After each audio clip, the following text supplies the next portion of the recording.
So also, the call is being recorded, so if you have any outstanding warrants, you may want to lay low on the call. We'll be recording the call for people who cannot make it to the call. And also, I feel if aliens take over the planet someday, this will be the exact type of information they'll be looking for. So I want to make sure I have myself and Susie covered.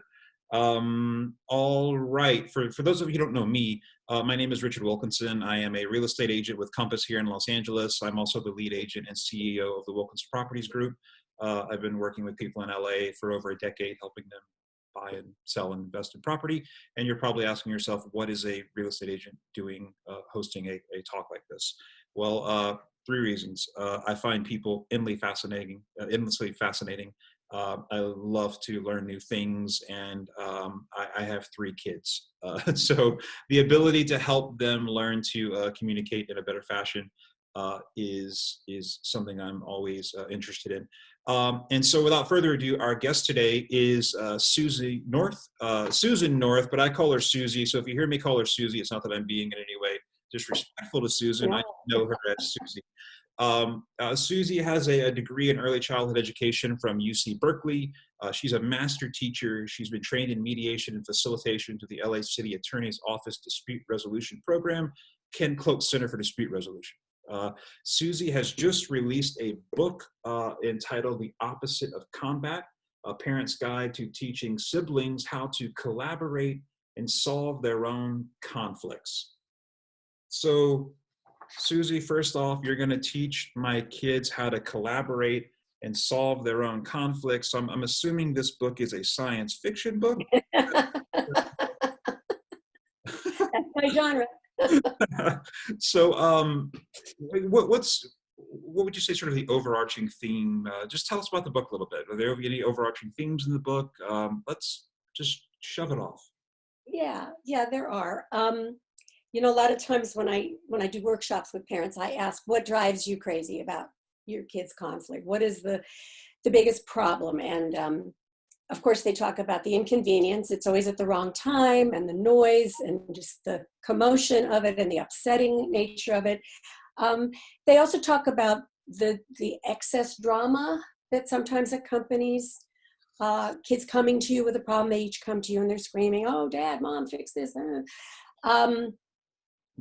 Playing fast and loose with the truth a little bit, exaggerated emotions. You sometimes feel like there's a little bit of, and it's what we all do when we're in a very amplified conflict. If you have a friend, or if heaven forbid you've ever been in a long extended lawsuit, for example, every time that person tells the story, it gets worse. And the other party becomes more of a villain. We get very entrenched in our stories, our narrative. We become more heroic. The other person becomes worse and worse until they're the devil incarnate. And this is true of kids too. When they come to you and they're campaigning for your vote, vote for me. And the other one, no, vote for me. Because you're going to come down on, typically parents arbitrate conflict, which means you listen to both kids and you hand down a decision like a judge, or you blow your whistle and make a call like a referee. That's arbitration. And it's the go-to way, and it's not a bad way. I mean, most of the time you're going to be arbitrating, and that's really okay. I'll talk a little later about when to mediate and when to arbitrate. But I think the other thing parents complain about is the meanness, the lack of fairness. Most of all, they complain about the repetitive nature of sibling conflict. I call these sort of rinse, repeat conflict. These things that just reappear and reappear, and there never seems to be quite a resolution. You think you solved it, and boy, the next day it's back, sort of a theme and variation. And I think those are really great times to mediate, because there's probably an iceberg under that tip somewhere. And unless you really unpack it, a quick and dirty decision doesn't offer the opportunity to really unpack it and get to the root of it. Right.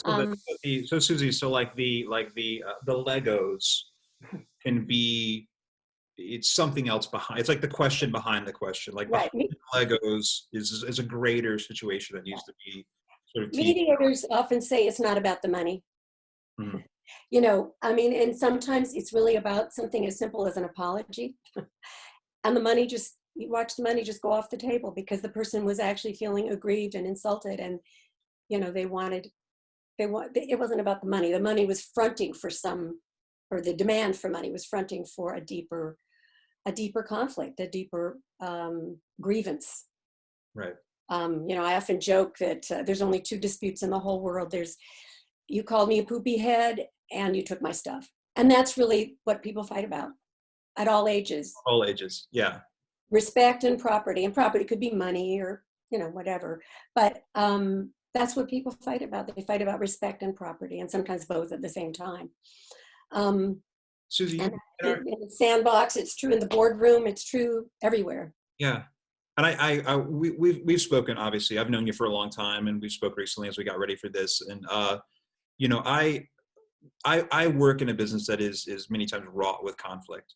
You know, and it's fascinating. You talked about, like, you know, good and bad, right and wrong, and the roles that people assume. Like, we're very quick at saying, okay, who's right? You know, taking on our respective roles in whatever the given situation is. And as someone who, you know, quite honestly, like, I don't like conflict. I never have. I've always shied away and been very, and it's made me actually very physically uncomfortable many times to be in, you know, conflicting situations. And I've had to really learn how to manage that personally, you know, to be effective for the people I work with, but also for myself and my own, you know, mental well-being and physical health. And I so wish I had had skills as a child, you know, when that thing started for me, to be able to look at conflict in a different way and be able to manage it, you know. So these concepts and this idea of being able to, like, help my children become, as you said, and I thought it was wonderful, to become conflict competent. Yes, yes. I love that term. I didn't make it up. I wish I had. There's two guys named Flanagan and Rundy who write a lot about workplace conflict, and they came up with that term. And I just love it because it normalizes conflict. It says that conflict is something we all have to deal with in our lives. And what are you going to do about it? And you could get good at it. Like, you can get good at, you know, soccer or embroidery or anything by practicing, that you can actually learn these skills. I mean, I think the reason to mediate some sibling disputes, and to be selective about when you mediate, but to mediate certain disputes, I think has a lot of collateral benefits that arbitrating doesn't. Arbitrating just teaches them to come back to you for another decision the next time they're fighting. You can bang your gavel or blow your whistle and hand down a decision, and you may have to, and that's fine. But if you mediate, I don't know, maybe a couple times a week, I wouldn't take this on full bore. You wouldn't have time to fold the laundry or get your work done or make dinner. But you know, they'll develop an emotional vocabulary. They become more self-aware. They learn perspective taking, because in the course of a mediation, you have to listen to what the other guy is actually saying and say it back. I make them say it back, you know. And they do develop that competency, and they will take that everywhere. They will take that to the playing field. They'll take it to school. They'll take it to the college dorm, where they're going to meet a whole bunch of broader swath of humanity than they've ever had to deal with in their life. They're going to encounter all these people in the dorm at college that are new and different and interesting. And in the workplace, in intimate relationships, all of those relationships will be better if they are conflict competent. Yeah. And so what are like sort of what are the ground rules look like, Susie? Like, if I'm, you know, what's a classic one? Like, seating position in the car, huge one. Classic one at my house. You know, someone wants the front seat, or if they're in the back seat, they don't want the middle, they want the, and so it's like, it's in all of a sudden a wonderful outing becomes like a terrible experience, because with the picnic all packed and you're going to have this glorious day. And so as that an example, using that as an example, how would you, in the, you know, framework of this, how would you attack that? The same way I would attack any conflict. First, ground rules, and you almost can't say these enough. We're gonna mine are, to remember them myself, I use REAL, just like real talk. Respect, try to give effort, authenticity, and that really means being real. And with the little kids, I would just say, I want you to tell the truth, and I want you to be honest about your feelings. That's authenticity. L is listen more than you talk. You've got 2 ears and 1 mouth, listen more than you talk. So that's how I kind of set it up. But I also say no name calling, no disrespectful language, and get them to both agree. And getting people to agree to ground rules is really easy because they each think that it's going to protect them from the other person.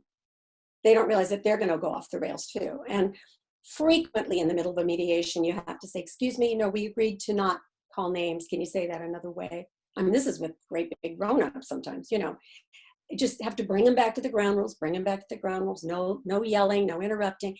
And once the kids have agreed to the ground rules, which is usually easy, you say, we're going to have a meeting and I'm just going to try to ask good questions. I'm not going to try to tell you what to do or solve this. I'm going to assist you to figure it out because I really think you can figure it out. A 2-year-old and a 4-year-old can figure it out. You have to do a lot of interpreting and you have to do a lot of power balancing, which mediators are good at. And I talk about that in the book. But very young children can do this with some assistance. Yeah. And would you say, would you say that kids have, I feel like with adults we have, I'll speak I have so much baggage with me that I've picked up along the way that, sometimes it's hard to be sort of freewheeling in a situation like that, where I think kids seem to be, they're more adept at being more imaginative and more creative with their feelings when given sort of the free rein to do that. Do you see that with children? Absolutely. And, teenagers, if you're doing this for the first time, might be kind of balky, like, what's up with this thing? This is a new thing. But a 6-year-old and an 8-year-old or 9-year-old, they'll fall right in line with it. They like new things. Kids are also such nimble thinkers. I'll just very briefly go through the steps in mediation. The reason I called the book The Opposite of Combat is because first you talk, then acknowledge, brainstorm, mull over, organize, and contract.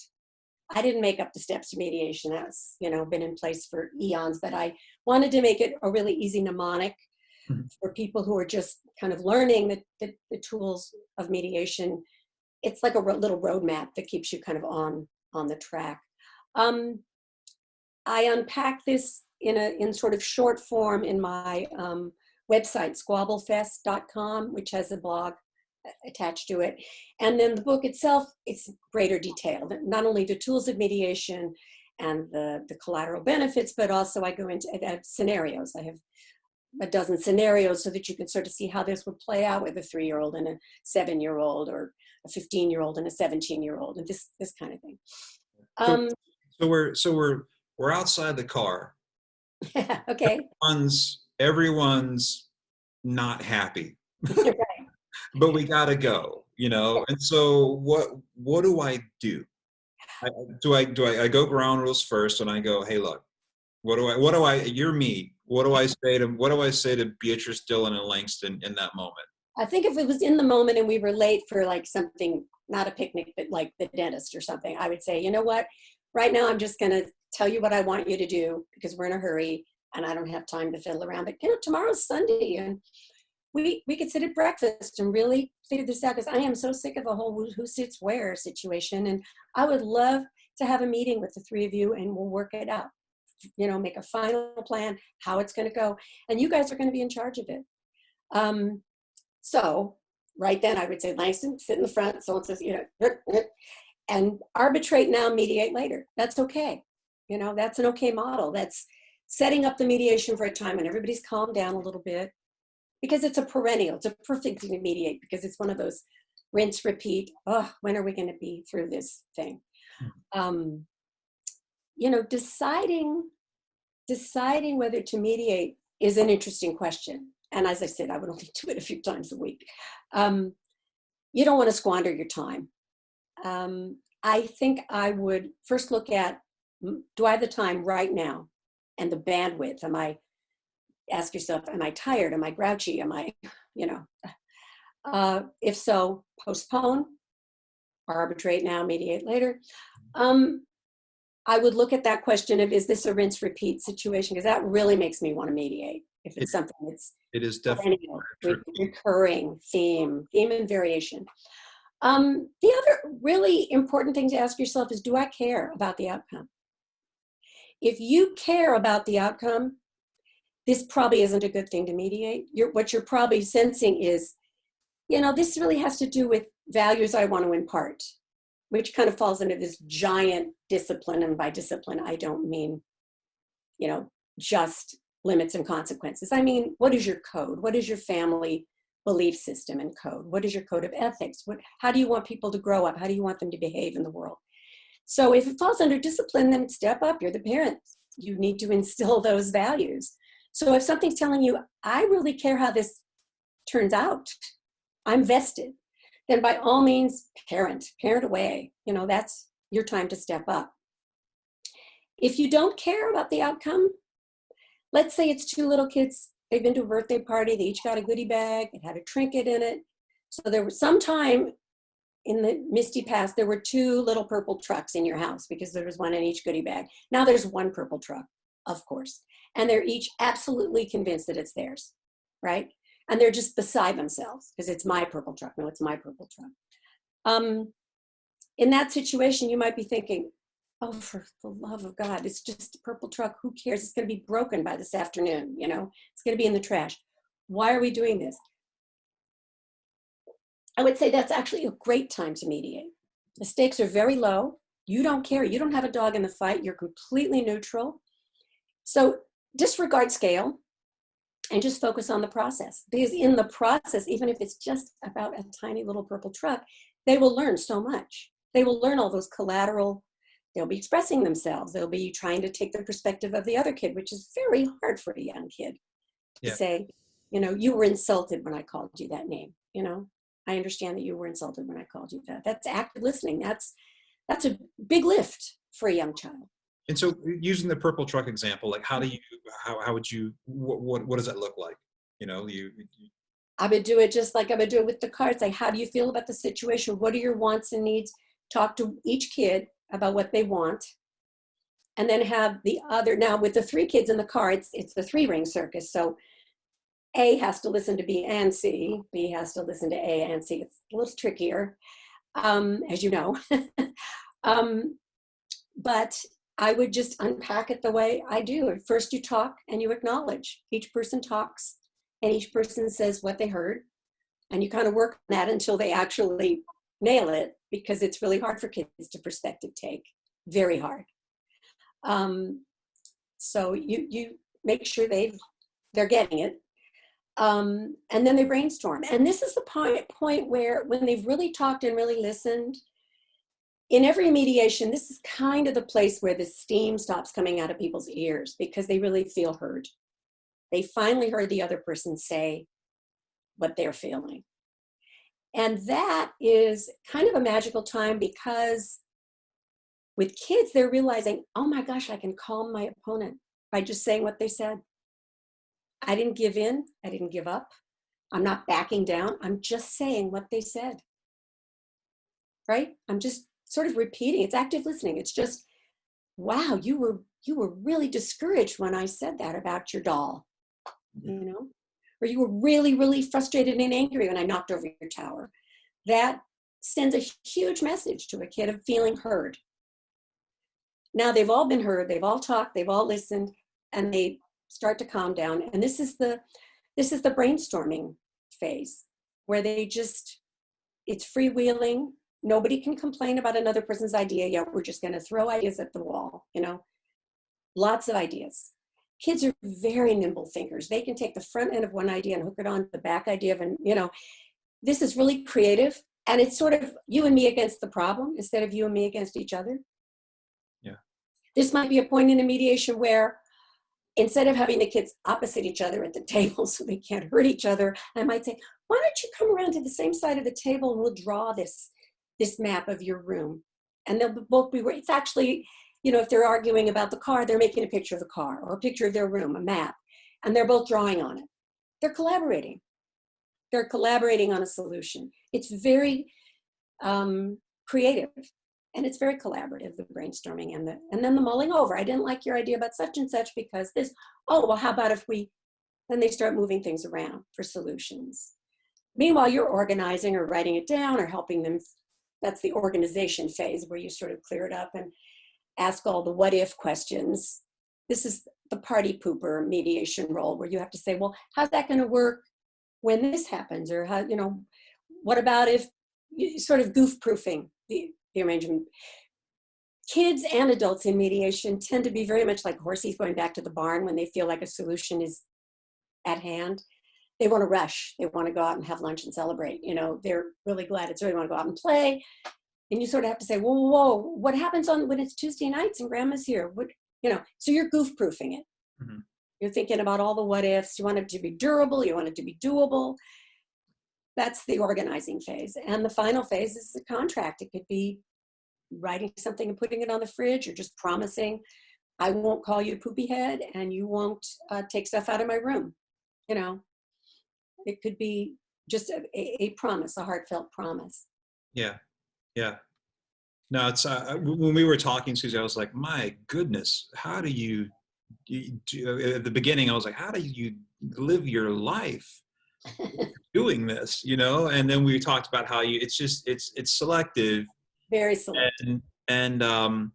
But at the same time, it's like, from my vantage point, and it's just time so well spent, it's because you're really, I think you're obviously giving them skills that will benefit them, but I think also for me to switch from the role of arbitrator, where they come to me and I'm like, all right, like the video, you're right, you're wrong. So sorry, you're wrong, you're right. And then no one's ever happy, Right, no one's ever happy. And then I'm also viewed I'm viewed in this different level from their vantage point, where we're all sort of operating on a very similar collaborative level, which mm-hmm. feels really different, but also I think kind of wonderful as a parent. I feel like it's, and you said in one of our conversations, you can start to reframe conflict as opposed to something being avoided, like it's an opportunity to really deepen relationship and create connection, and I see it. I mean, it's so fascinating because you see it. We're all adults. We're just giant kids.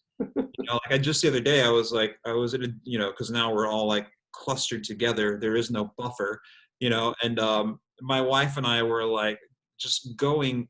We're having this disagreement, and I was saying something, and she's a very smart woman, and she would cut me off to solve it really quickly, and I'm getting more and more upset, and I'm I just want to be able to say it all in its entirety and have you hear me. Right. Not necessarily fix it, I just need to get it all out, and it's just so interesting how once you have these skills, it really is quite powerful and quite liberating, It is. It's not an everyday thing, but I think it's worth spending the time to really unpack, just because it really yields richer rewards.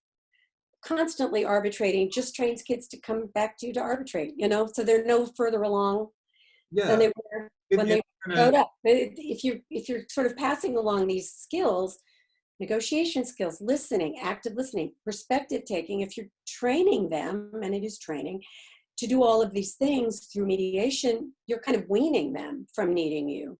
Yeah. Well, then you see it all the time as people start to, go to high school, college, into the workforce, or whatever it is. All of a sudden there are people who can never manage their own situation. It's always we got to go to whoever's in charge or whoever. Right. It just gets so so that it is such there's far-reaching benefit for the human race, Susan, with what you do. I love to think so.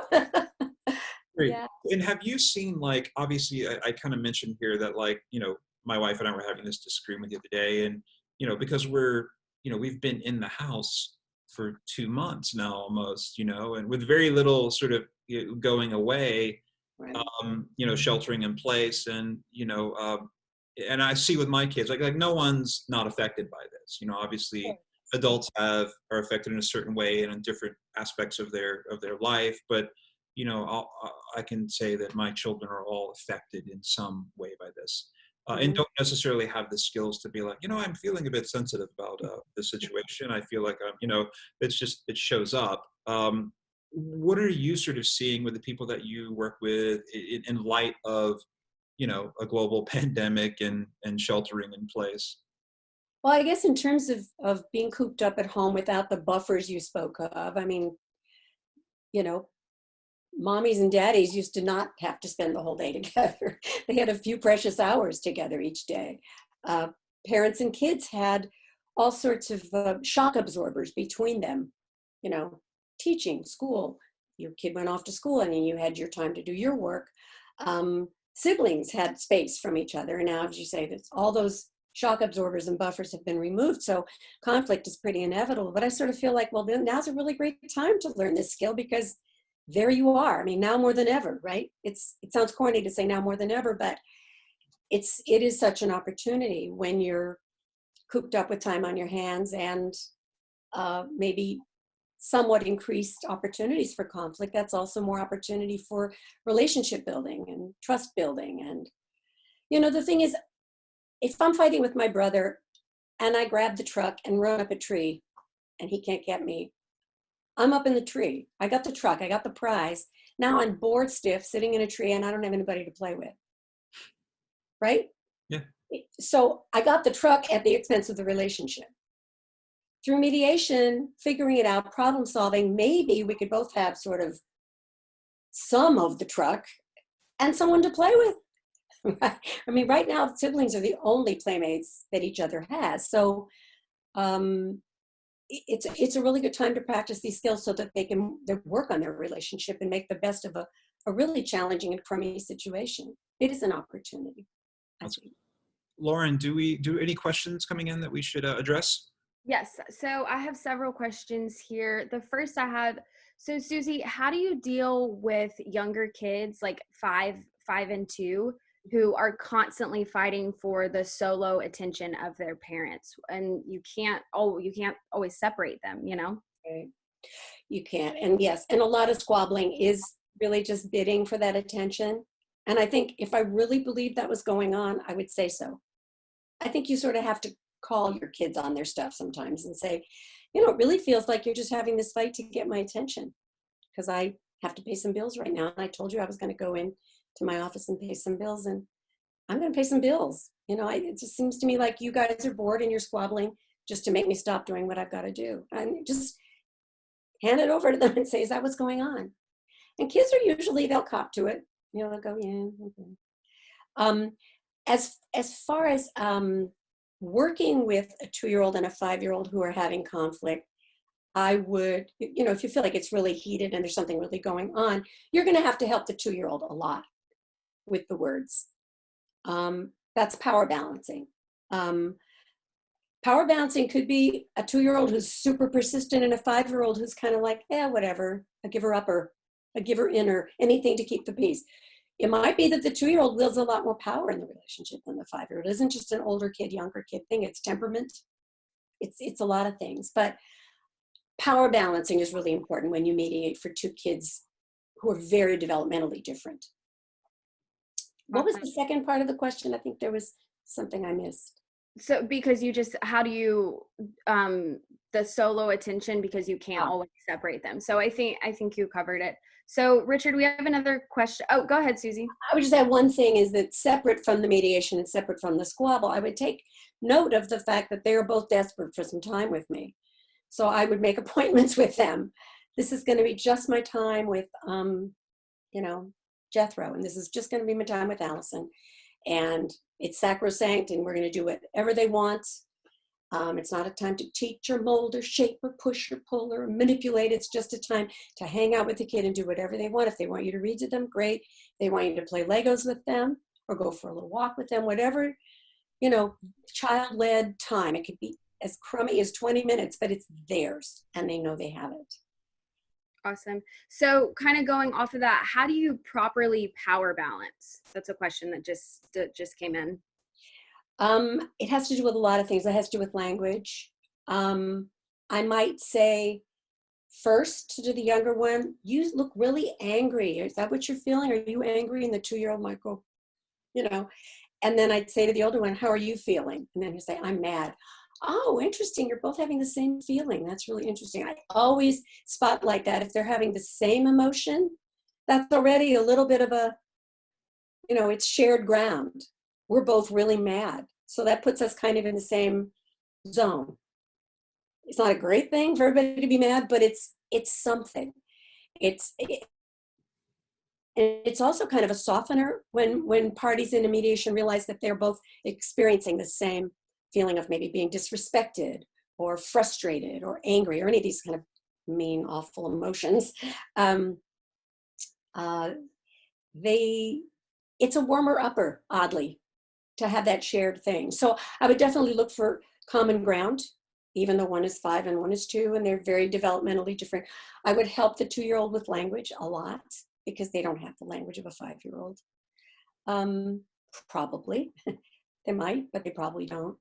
I would definitely call them both by their nicknames or both by their proper name, not, you know, calling the little one Boo Boo and the older one Ernest. You know, I would make it Ernest and Lucille, you know, or whatever their names are, so that it feels like nobody's being condescended to them. There's just a whole bunch of little power balancing tools that I go into in the book. Those are just a few of them. Awesome. Okay, so I'm going to turn to Roberta, if you want to go ahead and ask your question to Susie. Hi, Susie. Hi, Roberta. When our kids were small, I think the worst fights happened on car trips. And they're in the back of the car. We might have even paid attention to them being occupied. This is, of course, before the days of videos and all handheld games and all that kind of thing. But they really were fighting out of boredom. Mm-hmm. And I'd love to know your suggestions about that.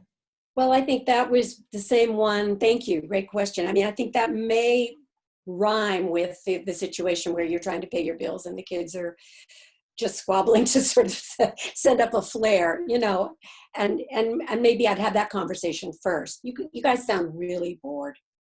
You sound really, really bored, and maybe not take the particular dispute at hand as being the centerpiece, but the boredom. What can we do? What can we all do here in the car instead of fighting to alleviate the boredom? What, you know, and everybody brainstorm some things that you can do. And, you know, they might say, we'll take turns being quiet. I mean, kids come up with really wacky decisions that adults would never think of.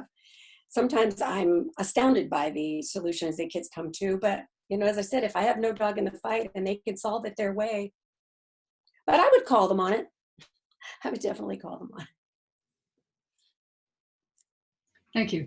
Sure. Awesome. Okay, Susie, I have another, this is a really important question. So now that we are quarantine and the kids are on FaceTime with their friends, what do you do when you overhear their conversation with another kid and the kid is not being so nice? Do you intervene or do you let it play out? The other kid is not being so nice to your kid? Correct. So what should you do when you hear their conversation and the other kid is not being nice? Should you intervene or let it play out?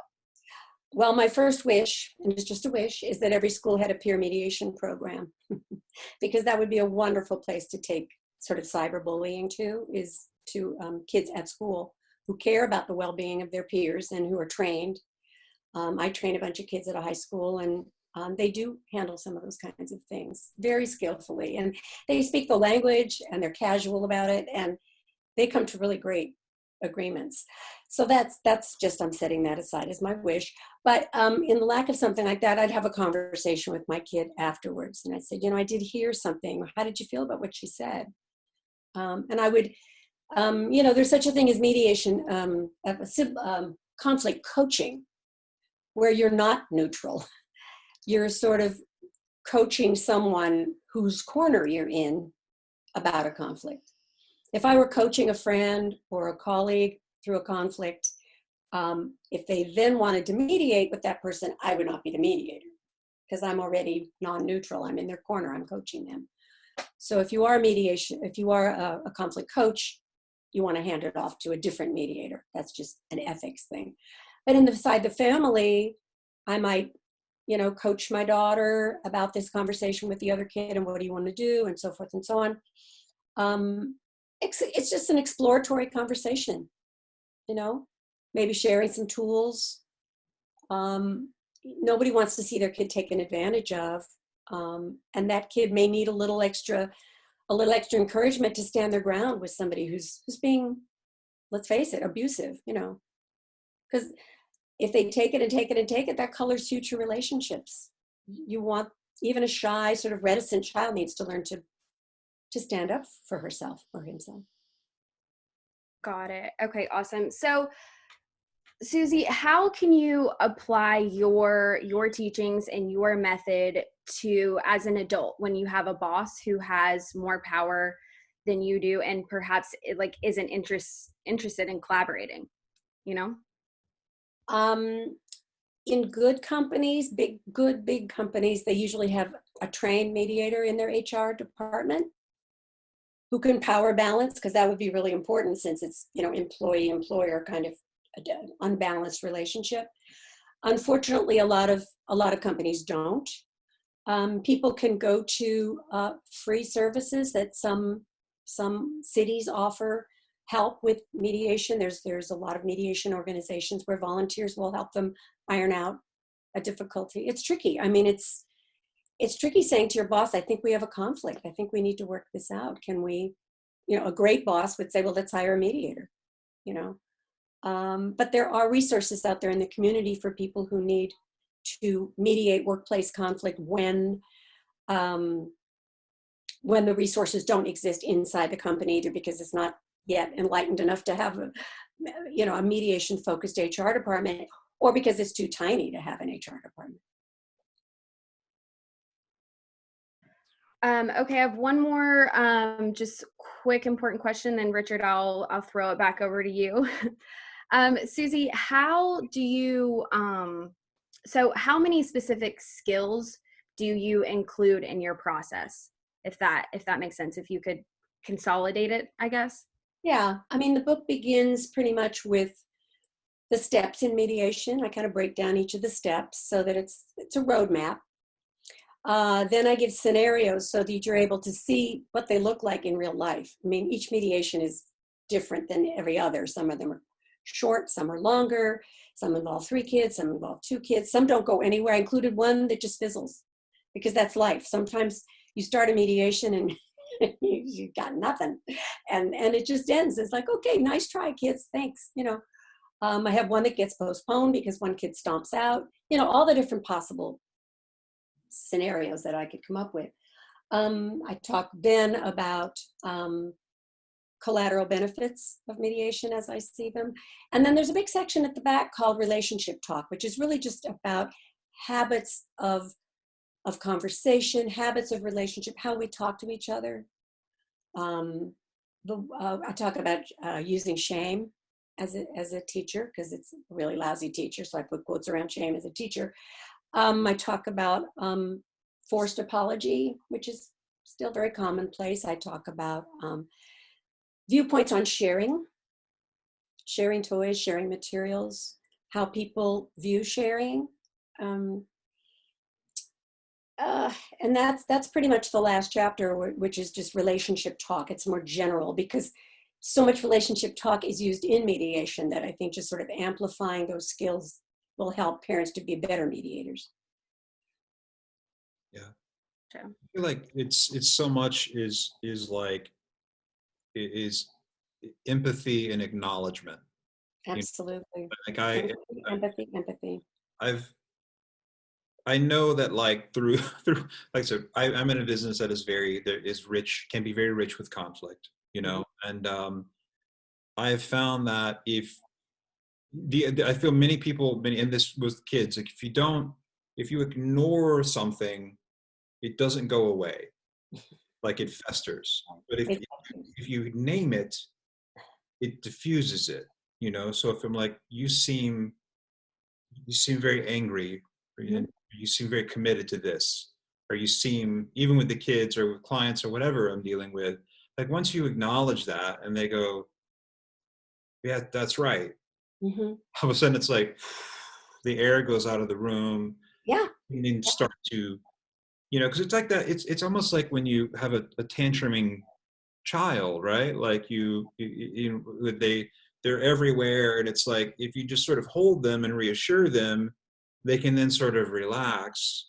Uh-huh. Then you can get to another phase of it. So I feel like with my kids, it's like, and what you're talking about, Susie, is like the campaigning for I'm going to win and and I'm going to be super emotional, and my emotional outburst will get mom and dad's attention, and I'll win the argument. Right. And if you can get them to a place where you can take the air out of that and move to this collaborative process, it's like it's it seems like magic. It seems wonderful. It is somewhat magical, and I think you're right that once they have done this a couple of times and realize that that it really is win-win, or at least it's not lose, not lose, which is the cynic's view of win-win. Is at least I'm going to get something, right? So they can relax and work on the problem because they're not frantic about that campaigning for one vote kind of thing. Yeah. And the expended energy and wasted time with all of the semantics of it all is Right, and yeah. false dramatics and everything. It's a lot of effort. Yeah. No, I think they do sort of ease into the process of problem solving, that this is going to be good for me. It's going to be good for our relationship. And I think you're absolutely right that putting things off in the workplace or in the family, you're looking for a blow up, and if you just wait and wait and wait and say, oh, it'll just go away, la, la, la. It can blow up in such a horrible way that really maybe can't be mended. It might be beyond repair. Somebody might say something so heinous when they blow up that it's a bigger mess than really mop up. Well, I mean, everyone, we're at the 45-minute mark. We usually try to keep these talks to like 30, 45 minutes. Are there any other questions that are there, Lauren, that we want to maybe touch on before we sign off? Yeah, so just really quickly, Susie, I want to go back to in the workplace. So I think it's easy to make an assumption that your boss would want to resolve a conflict, but what if they are invested in the power imbalance and they want to maintain that? Then what do you do? It's a very imbalanced situation, and there is sometimes nothing you can do with a boss who's a tyrant or won't listen to your feelings. It's tough to say in a tough job market, but you're stuck with it. That person is calling the shots. They have power over you, just as parents have some power over their kids. Parents decide things all the time the kids don't like. Even parents who aren't tyrannical have to lay down the law about some things. Yeah, not all these things can be solved through mediation. Okay. Just like, sometimes a marriage can't be fixed through therapy, and divorce is the best route. In a bad workplace situation, sometimes the best route is divorce. Got it. Okay, Richard, I'm going to throw it back to you. Okay, Ron, did you have a question, Ron? I did. Okay, go ahead. Question to Susie, who's a dear friend. Wouldn't you say, Susie, that these strategies, these principles, these tactics are equally applicable to big people? Well, they came from the world of big people. Sure. Yeah, everything I learned about this, I learned through mediation training. Ron is a mediator, fellow mediator and attorney. And yeah, absolutely applicable to big people. It was kind of my brain lit up when I, kind of was able to knit together my three passions for early childhood education, parent education, and mediation. I could put these sort of things together, but all of the ideas about mediation are borrowed from the adult world of mediation. And they're highly applicable to families and children. Good preschool teachers, Andrea, you can attest to this, good preschool teachers have been doing this for eons, have been mediating. It's what you do almost all day long, probably, is mediating disputes among kids, because little kids aren't socialized. They don't know the rules. They don't, they're they're developmentally appropriately self-absorbed and self-involved. So they need a lot of help with their conflicts. And You know, I've seen mediocre preschool teachers say, well, if you guys can't agree on how to play with the truck, I'm going to put it up on the shelf. You know, and that it works in the moment to make the fight stop, but you know, they haven't gained any tools. Tomorrow they're going to be fighting over the truck and completely unarmed as how to deal with it. Abby, I see you nodding. You taught kindergarten for quite a while. So yeah, I mean, mediating is how good teachers work with little kids all day long. Yeah. Yeah. Well, any other questions, Lauren? Just scanning through here. I think we're good, Richard. Okay. Well, I just, Susie, thank you so much for being here today. I really appreciate it. And Thank you all. yeah, and thank you everyone for being here and making time to be here. I was not raised with any of these skills. I'm from a different generation of parenting. My parents were awesome, by the way, but just none of this. And so I feel really blessed that like I know people like you, Susie, and then Jane Farrell is also on this call, who's taught all my kids at preschool, and the model that she displayed of how to like talk to kids like on their level and is just exemplary. And Jane knows what I'm talking about. so I am guilty of, I'll take the truck, nobody wins, we're all going to lose. And but every day I try to get better at that and be a more compassionate person, a mediator basically, with my kids and in my life. And I feel very lucky to have people like you in my life and Jane in my life, and the people who I can look at as like guideposts and references to help through this very, very important thing of raising decent, well-rounded human beings. So I want to thank everybody so much for being here with our limited time that we all have. And if you're Susie's book, get it. It'll change your life. And I'll be in touch with our upcoming topics. We have some really good things lined up, and it's good conversations with fascinating, wonderful people with great information. Thank you so much. Enjoy your weekend. Stay safe, stay home, stay healthy.